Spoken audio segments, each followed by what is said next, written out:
We have learned how to find the roots of quadratics by graphing, and we also figured out a way using the vertex form equation. So today, we found quadratics by factoring. Today we're going to find the answers to a quadratic using a graph. So in order to graph a function, it has to be in standard form. So if I had something like 16x equals negative 3x squared minus 4, I can't graph that unless I move everything to one side. Okay, so I'm going to move all of that to the left. How do I move negative 3x squared to the left? Add it. And those cancel. What about the negative 4? Add that. And I end up with 3x squared plus 16x plus 4. Okay? If I had this equation, let's say minus 8, I could put it in my y equals, so go ahead and pull your calculators out.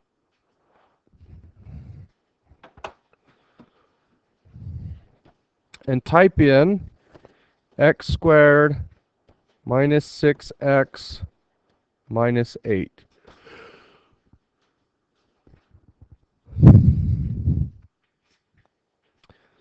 Now my calculator does not have, it's hard to see what my calculator is showing. How do I go back to the normal window? You push zoom. So I push zoom, and then standard is number 6, and that will take me to the negative 10, 10, and the negative 10, 10. Now it looks like my answers are negative 1, and what would that be? 8, 7? Negative 1 and 7. Oh, I typed it in wrong. But we want to know for sure. You can't look at a graph and just say, oh, it hits negative 1. The easiest way to check negative 1 is to push trace. And you could move the cursor over, but the cursor is never going to be very accurate. And even if you push trace, you can run along the cursor. But even then, you can't trust. So that point is a little too low, and that point is a little too high. But you can type in negative 1. Is negative 1 a root? Nope. If negative 1 was a root, what would you get when you typed in negative 1? You would get y equals 0. That's why they're called zeros. We call them zeros or roots. So negative 1 is not a root. And you could try to guess negative 1.1. That's really close. Negative 1.2.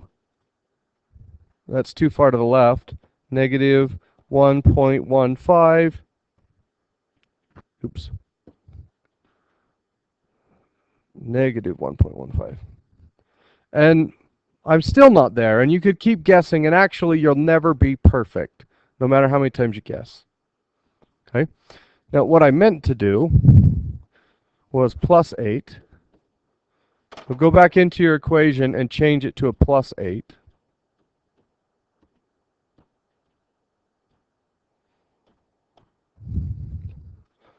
And then graph. Now this one appears to hit 2 and 4. So the easiest way, one of the easiest ways to check is to push trace and type in 2. How do I know that is a root? Y equals 0. So this has 1, 0 of 2, and then I can just plug in 4, and yes, 4 is also a root. Another way to find those is to look at the table. So second table, I need to change my table, start at 0. And you can see 2 hits y equals 0, and 4 hits y equals 0, and you're done. Okay? So let's do a different equation. X squared minus 4x. Let's do minus 45.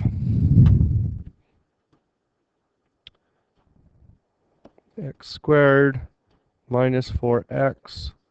Oops, I missed the squared. X squared minus 4x minus 45. And this one appears to hit negative 5 and 9. So you can never trust the graph just by looking at it. So you might want to just go to the table. And 9 does have a 0. And negative 5 also has a 0. Or the other way to do that is just to look at the graph and push trace and type in negative 5, and I get 0, and 9, and I also get 0. Okay? But sometimes those numbers are not perfect. It hits the y-axis at a place that's not a very nice number. So I could do x squared minus 6x plus 1.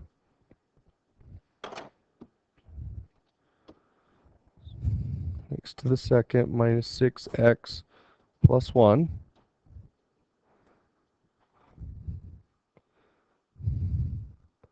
So it looks like something close to 0 and something close to 6. If I look at the table, I don't have any zeros on the y column.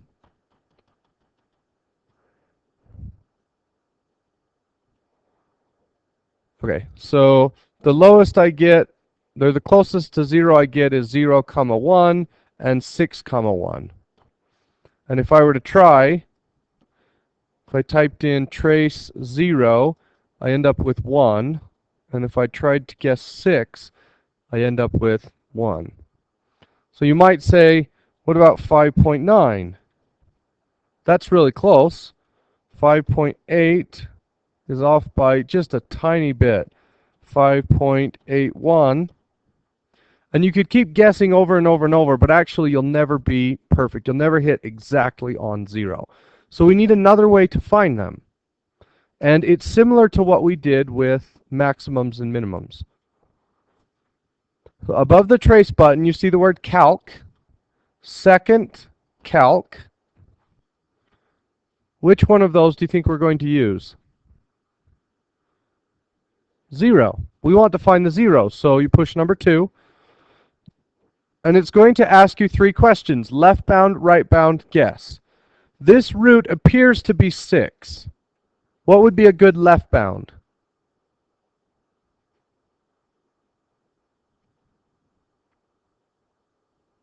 What should we choose for our left side? You have a lot of options. All you need to do is pick some number to the left of 6. So 5 would work, 4 would work, 2 would work. Would 0 be a good option? What's wrong with picking 0? 0 includes the other root. So when you're choosing your bounds, you want something to the left and something to the right, and then you're looking in between there. It's not a good idea to pick something over here because that actually captures both roots. So you want to isolate this root. As long as you pick something to the left that doesn't include that root, you'll be okay. I'm going to choose 4, and then you can see my vertical line with my arrow going to the right. And then 8. Is my answer between those 2 lines? Yes. And I'm going to guess 6. And I end up with 5.82, comma, negative 1 e to the negative 12. What does that mean? Do you guys understand scientific notation? If I had 8.6 e to the 8th, that means, so this is a positive 8, I need to move the decimal to the positive side 8 times. 1, 2, 3, 4, 5, 6, 7, 8. So 8, 6, 1, 2, 3, 4, 5. And this number is so big it doesn't fit on my calculator, so it converts it into scientific notation. Well, the number you're looking at is negative 1 e to the negative 12. And this number says instead of moving it to the right 12, we move it to the left 12. So we take this decimal and we move it over here. 1, 2, 3, 4, 5, 6, 7, 8, 9, 10, 11, and 1. What is that number really? 0. Your calculator is trying to be, did you guys get negative 1 e to the 12? Depending on which bound you pick and how close you are, you may or may not get that, but anytime you have e with a negative number after it, it's a number that's so close to 0, we just call it 0. And in fact, it is 0. The calculator is just trying to be more accurate than it's capable of. So this really just means 0. So the root on the right is x equals 5.82. And then there's another root, second calc 0. And then I'll guess negative 1, 1. Oops. I must have pushed the wrong button. So negative 1, 1, and 0. And I get 0.17. And those are my roots. Does that make sense? Okay. Take a look at 4.2.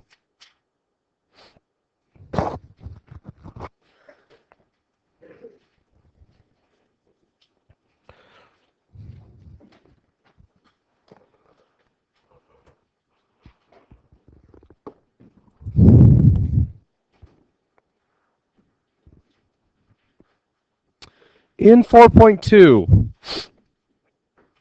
in the first set of problems, all you're doing is finding the answers by looking at the graph that's given. So that's really easy. Look at the graph, write down the answer. 9 through 12, all you need to do is rearrange the equation so it's in standard form. 13 through 18, you need to graph it, and some of them you need to rearrange before you graph. And then when you graph it, find the answers on your calculator. Oh, that goes all the way to 24. And then the same thing with 29 through 36. It says solve the equation using method 2. We're just going to use your calculators. And 37 through 40, you just look at the graph and find the answers. But, through 42.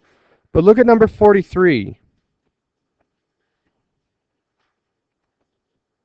Those don't hit the graph perfectly. They don't hit the x-axis perfectly, but it does give you the equation, so you can plug the equation in your calculator and find out what the roots are.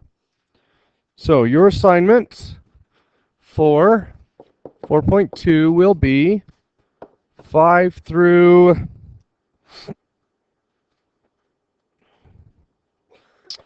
we'll go to 51. 5 through 51 odd. Good luck.